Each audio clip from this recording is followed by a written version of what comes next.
Assalamualaikum warahmatullahi wabarakatuh, sahabat sejuta kisah.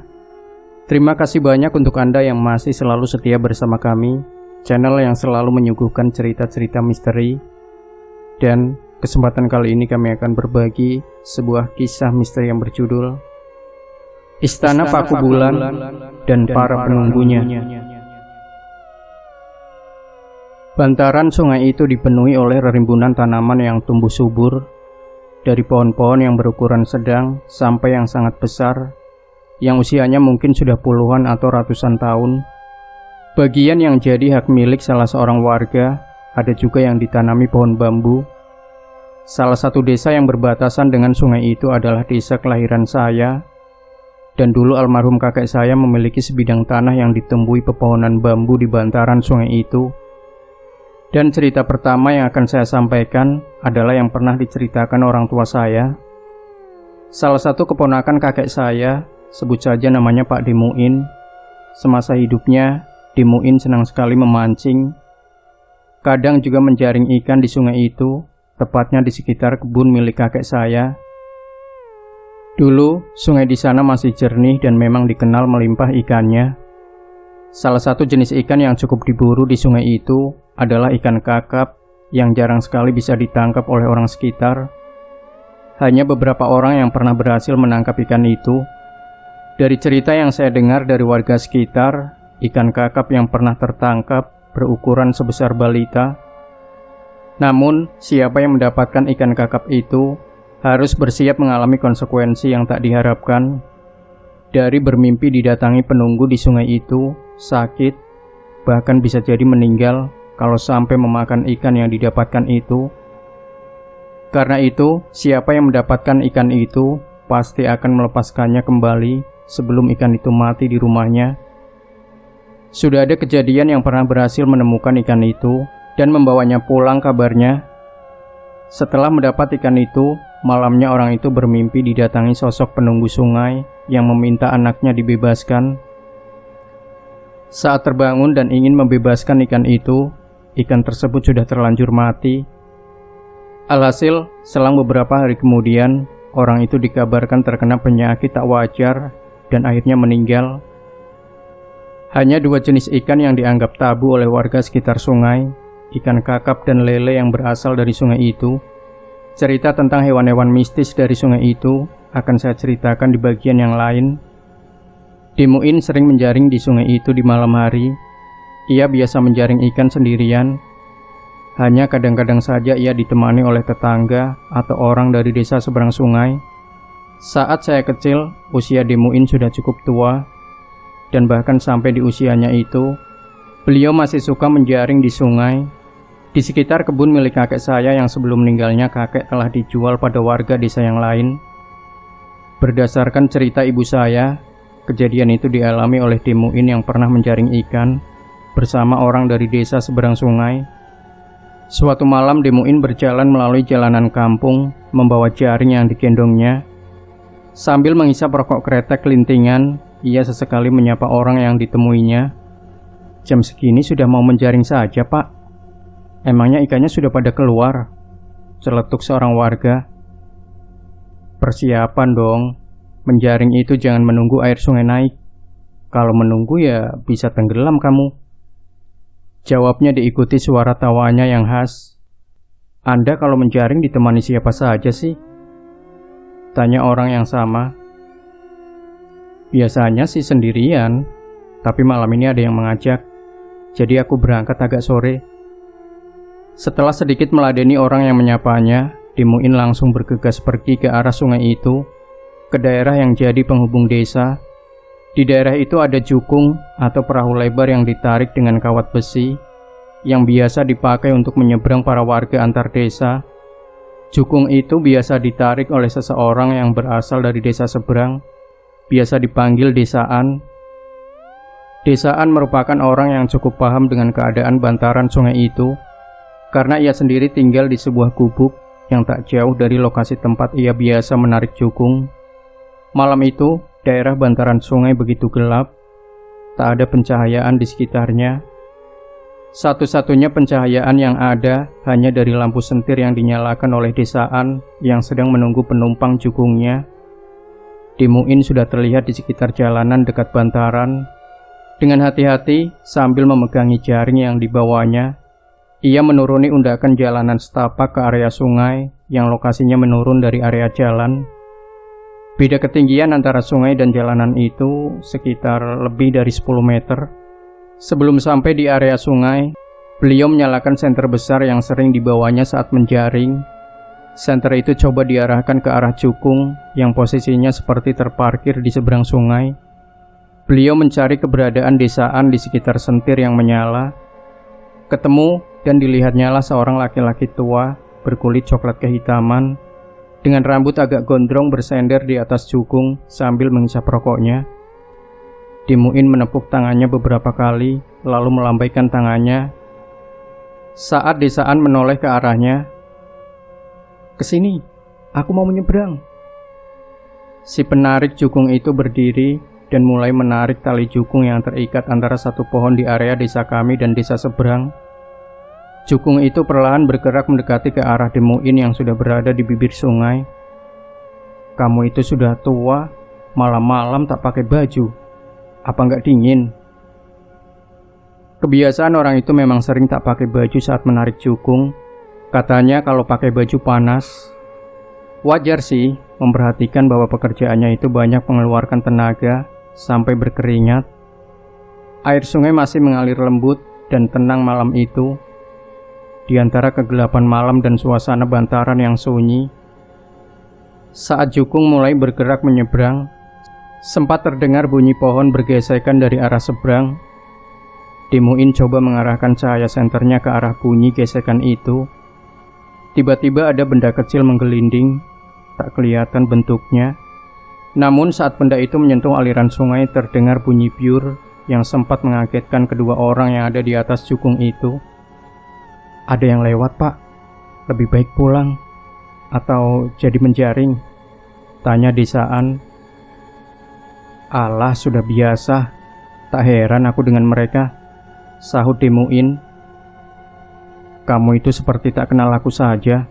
Sudah dari kecil biasa main di sungai ini. Begitu saja takut." "Cuma ngasih tahu, Pak. Siapa tahu ada apa-apa." Keduanya sudah paham betul bahwa ada sesuatu yang tak terlihat berada di sekitar area bantaran sungai itu. Dari cerita para sesepuh dan orang-orang yang tempat tinggalnya di sekitar bantaran sungai itu, ada sebuah istana tak terlihat yang keberadaannya tak diabaikan oleh mereka. Cerita itu disampaikan turun-temurun kepada anak cucu yang akan tinggal di sekitarnya, dengan tujuan agar mereka tidak bertingkah sembarangan yang akan membuat penguasanya marah dan mengganggu warga yang lain. Dimuin bersiap turun dari jukung, menurunkan jala miliknya, lalu meninggalkan beberapa linting rokok kretek linting buatannya. Biasanya hanya membeli tembakau yang kemudian diramu sendiri dengan dicampur ramuan tertentu, hasil ekstraksi rempah-rempah dan cengkeh asli. Dinamakan kelinting karena memang dilinting atau dibungkus sendiri dengan kertas atau kelaras. Dimuin memberikan rokok kelinting buatannya sebagai imbalan. "Terima kasih ya," celetuknya. "Masih mau di sini apa mau pulang?" "Sebentar lagi juga pulang, Pak." "Pastinya Anda juga pulangnya besok," kata desaan. "Ya sudah, hati-hati ya." seru Dimuin dengan diikuti tawa. "Alah, sampean itu buat apa menakutiku? Aku kan orang sini," gerutu desaan. Dimuin pun pergi menaiki jalanan setapak ke arah desa seberang. Desaan masih terus memandanginya, seakan ia memperhatikan sosok lain yang berjalan di belakang Dimuin. Desaan tak mengira malam itu akan terjadi sesuatu pada Dimuin yang akan membuat keluarganya panik dan khawatir. Benar saja, keesokan harinya keluarga Dimuin benar-benar dibuat kelabakan. Sudah lewat pagi dan siang, Dimuin belum juga sampai di rumah. Keluarganya mencari-cari hingga ke desa seberang, namun tak juga menemukan keberadaannya. Tapi hal mengerikan terjadi pada keluarga orang yang pergi bersama Dimuin. Sebut saja Lek Tarjo. Rupanya, sebelum adzan subuh berkumandang, ada kejadian aneh menimpa anak Lek Tarjo yang masih balita. Dan apa yang disampaikan oleh mertua Lek Tarjo, cucunya yang tidur bersama ibunya tiba-tiba meronta-ronta. Tak ada suara tangis, cucunya itu meronta dan membuat ibunya kaget. Karena panik, ibu anak itu memanggil orang tuanya yang tinggal serumah. Namun, begitu mereka tiba di kamar, tubuh anak kecil itu sudah bersimbah darah yang keluar dari setiap lubang di tubuhnya. Tubuh anak itu pun telah melemas dengan mata terbuka. Sontak hal itu membuat istri Lek Tarjo berteriak histeris, sampai akhirnya tergeletak pingsan di depan jasad anaknya. Begitu juga dengan mertua Lek Tarjo yang langsung berlari keluar dari rumah dan berteriak minta tolong. Teriakan mertua Lek Tarjo membuat warga kampung kaget dan berdatangan menuju rumahnya. Salah satu yang datang merupakan seorang kiai desa yang saat melihat kondisi anak itu langsung menanyakan keberadaan Lek Tarjo. "Ini Lek Tarjo di mana? Semalam katanya mau mancing Pak Kiai. Tak tahu sekarang di mana orangnya," jawab mertua Lek Tarjo yang masih panik dan menangisi cucunya. "Ini pasti ada apa-apa dengan Lek Tarjo. Bapak-bapak, ayo cari. Kita cari sama-sama." Beberapa warga laki-laki pun mencoba mencari keberadaan Lek Tarjo di sekitar bantaran sungai itu. Namun sampai matahari muncul pun belum ada yang berhasil menemukan Lek Tarjo. Dan siang itu, keluarga Demuin malah datang dan mencari Demuin yang ternyata pergi bersama Lek Tarjo. Demuin dan Lek Tarjo menghilang selama seharian penuh, dan miris, Lek Tarjo tak sampai menyaksikan anaknya dimakamkan. Yai desa yang masih menemani keluarga Pak Tarjo lalu mengatakan sesuatu pada kedua keluarga yang kehilangan. "Ini keluarga kalian. Ini jiwa dan raganya masih tersesat, tapi nantinya akan pulang," jelas Pak Kiai. "Sayangnya memang ada hal yang sudah terlanjur terjadi. Kalian jangan menyalahkan siapapun perihal anakmu. Mungkin sudah takdirnya keluargamu harus merasakan kehilangan. Tapi semoga saja ada hikmahnya." Malam itu pun kedua keluarga mengadakan acara tahlilan yang dihususkan untuk mengirim doa anak Lek Tarjo dan keselamatan mereka yang masih menghilang. Keesokan harinya, desaan yang masih sibuk menarik cukung berbicara dengan penumpangnya. "Malam itu sebelum menjaring, Pak Muin itu naik cukungku. Tapi setelah turun, kemudian pergi, memang seperti ada yang mengikuti. Tak lama ada buaya yang muncul, lalu menabok air dengan ekornya." Beberapa warga yang mendengar agak tertegun mendengarnya. Pasalnya, mereka tahu bahwa jika buaya penunggu sungai itu sampai keluar, tandanya istana itu sedang kedatangan tamu. Sebenarnya aku mau kasih tahu Demuin, tapi orangnya aku tungguin di sini kok tidak kelihatan. Sampai aku berkeliling sekitar sini, nggak ketemu. Dan semua orang pun menyadari alasan kenapa kedua orang itu menghilang dan belum kembali. Sore harinya, tepat sebelum adzan maghrib, dua orang yang dikabarkan hilang muncul dari area bantaran sungai. Demuin terlihat sedang menggerutu, dan Lek Tarjo terlihat tak menghiraukannya. "Kamu itu sudah kubilangin malah ikutan makan. Kamu tak tahu apa yang kamu makan itu." Lek Tarjo tetap menghiraukan Demuin yang masih terus menyalahkannya. Keduanya pun kembali ke rumah masing-masing. Saat berjalan menuju rumahnya, Demuin diserbu oleh para warga yang menanyakan keadaannya. Ia masih terlihat tenang dan mengajak semua warga untuk ikut ke rumahnya. Di sanalah Demuin akan menceritakan apa yang sebenarnya terjadi. Sedangkan saat Lek Tarjo sampai di area desanya, semua warga pun mengejar dan mengantarkannya pulang. Beberapa warga sampai ada yang berteriak dan histeris melihat Lek Tarjo, seakan mensyukuri Lek Tarjo bisa pulang dengan selamat. "Yang sabar ya Lek, yang sabar ya Lek, yang sabar," seru seorang wanita tua tetangga Lek Tarjo. "Kenapa Bu? Ada apa ini?" "Sudah, ayo pulang dulu." "Anakmu Jo," ada seorang warga yang berteriak. dan seketika Lek Tarjo langsung berlari menuju rumahnya saat mendengar nama anaknya. Betapa luluh lantaknya hati Lek Tarjo mendapat kabar bahwa anaknya telah meninggal saat ia pergi. Lek Tarjo tak menyangka hal buruk itu akan menimpanya. Ia sempat tak percaya saat orang-orang mengatakan bahwa ia telah pergi selama hampir 3 hari. Pasalnya menurut Lek Tarjo, ia dan Demuin hanya pergi tidak sampai 1 malam. Lek Tarjo masih belum menyadari penyebab kematian anaknya sampai ia mendengar penjelasan kiai desa itu. Sementara itu, sesampainya Demuin di rumahnya, ia bergegas untuk segera mandi.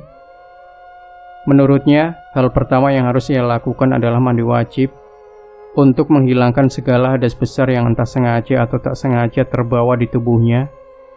Ia cukup mengerti kejadian apa yang baru saja ia alami. Sehabis mandi, ia segera menanyakan keadaan putranya yang masih bayi dan bersyukur bahwa tidak terjadi apa-apa saat ia tak di rumah. Untuk itu ia segera menjalankan sholat, disertai sholat gaib untuk siapapun yang menjadi korban atas kejadian itu.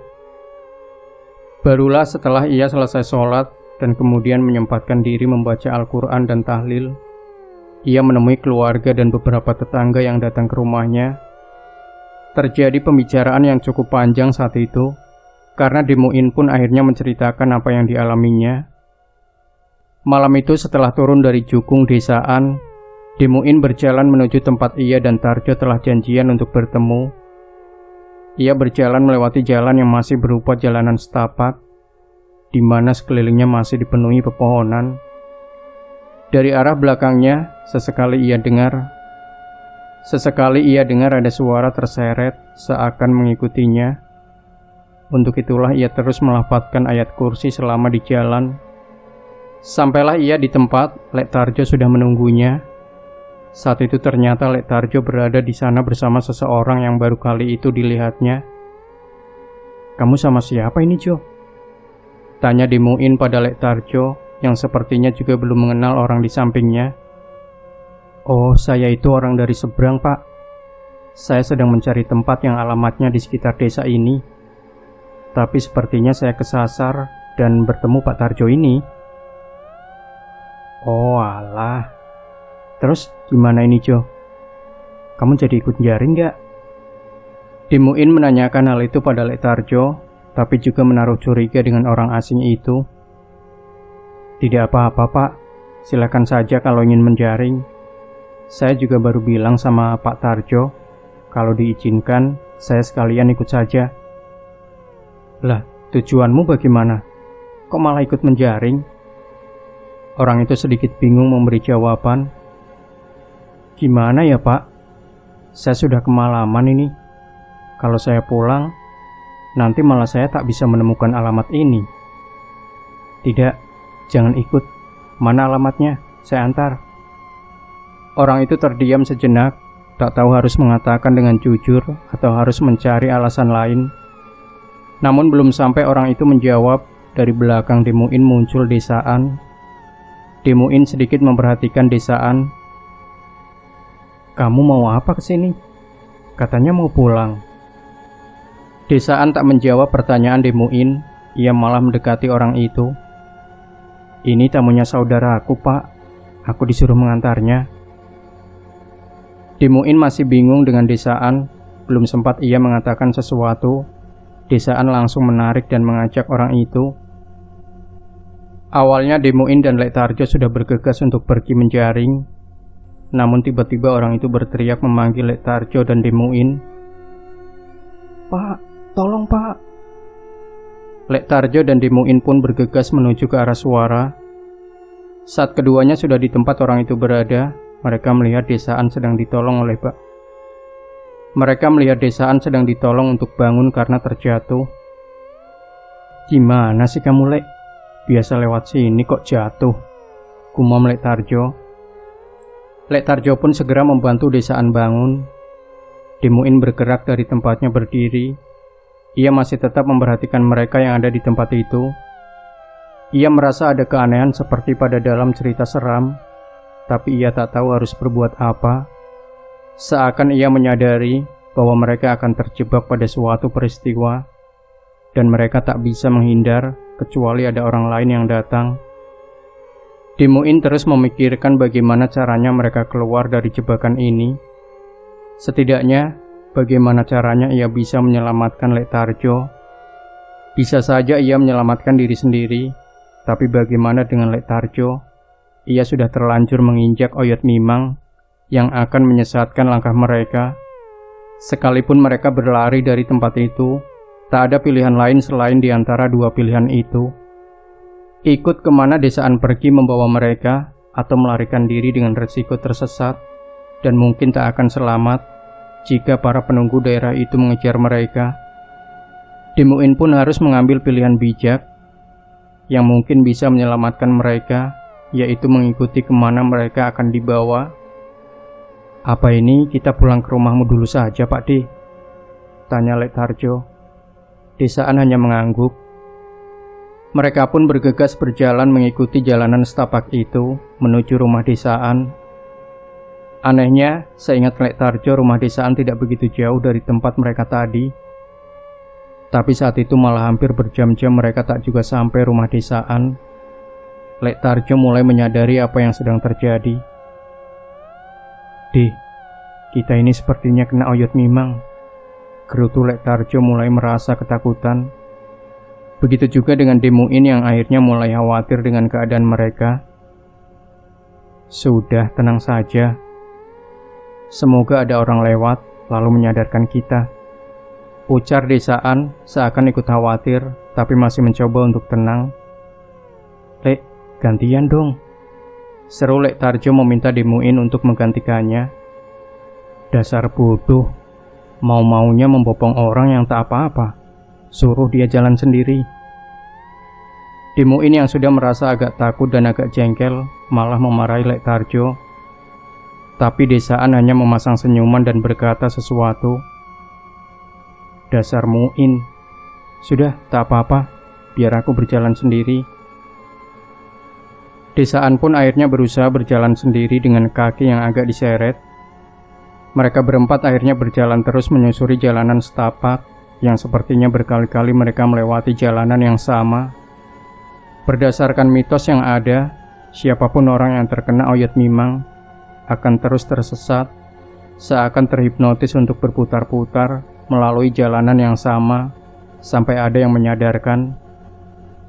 Dimuin mengira-ngira saat itu seharusnya sudah sampai tengah malam dan mereka belum juga tersadarkan dari jerat Oyot Mimang.